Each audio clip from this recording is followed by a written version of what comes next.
Okay, so one thing to note before I put the brake assembly back on, I've cleaned this all out, it's all nice and clean.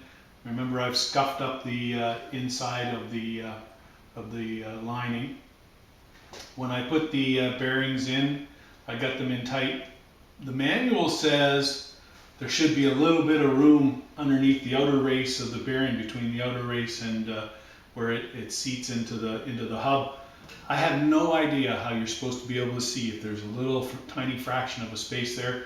I basically just put a bunch of washers on each side, put the nuts on, and just squeezed them until the bearings were pushed into place, because the outer races will seat on these, and the inner races will seat on the shoulders of the axle. So I end up with the axles turning nice and smooth now. It's definitely not as free to spin as the old ones were, but that makes sense because the old ones were worn. So it's not tight, it's not binding, but there's definitely no play and no clicking, no sound, so it's good. This side here, the brake side, there's a washer and then this felt, like a seal. It's supposed to be intended for if you're using open bearings and it keeps the grease in. It's basically a dust seal for the bearings. The washer underneath is dished, and the side that protrudes goes down against the bearing.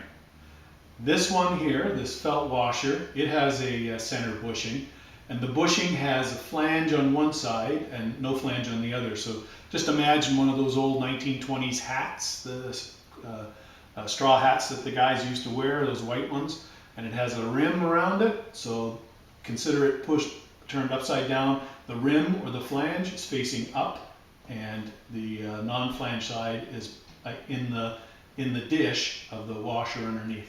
So it fits in pretty good. All I did was I just gave the felt a little. I didn't do anything with grease. I cleaned the grease off, but I had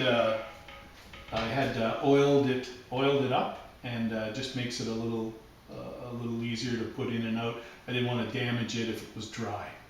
So that's that. So now I'm going to put the brake assembly in, I think. Let's see. There we go. So how is it? It's still binding a little bit. Ooh, it's binding a lot. Okay.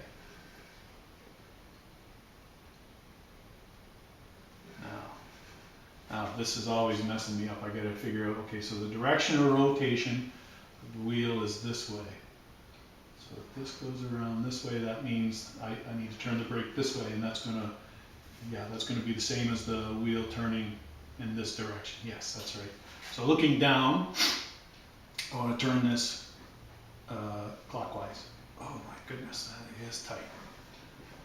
So I need to adjust this.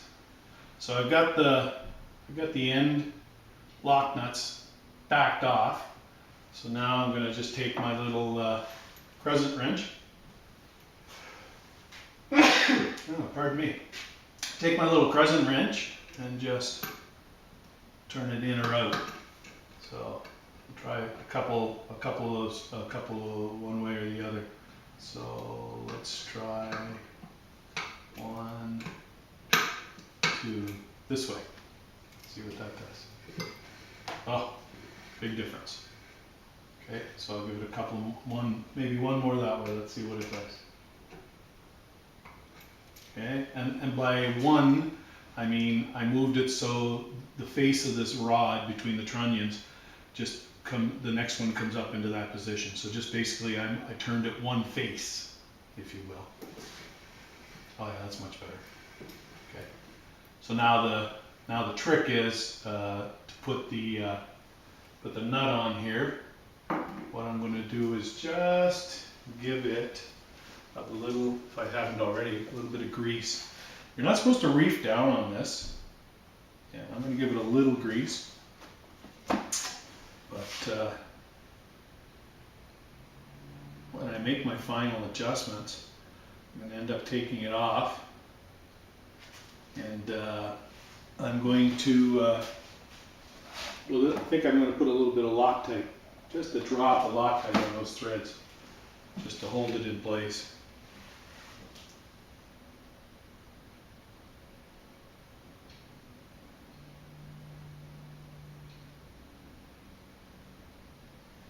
Alright. Oops, oops, oops, oops, oops. Clumsy. Cut down. There we go. Just gonna put it in finger tight. So when you take the plate, the brake plate on the other side, it shouldn't rock. And turning, it's a little bit there, but you know what? It's gonna work out. I'm gonna loosen it up a little bit, but you see what the difference putting that guy on there made. There we go. Right. Yeah, one turn clockwise. See, just tightening that made that difference, because all that does, because it's it's beveled on the other side of this nut, is that tends to center. That's intended to center this plate. Doesn't need to do it much.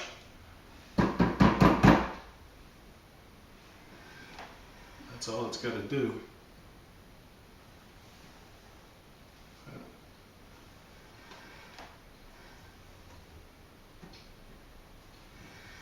See?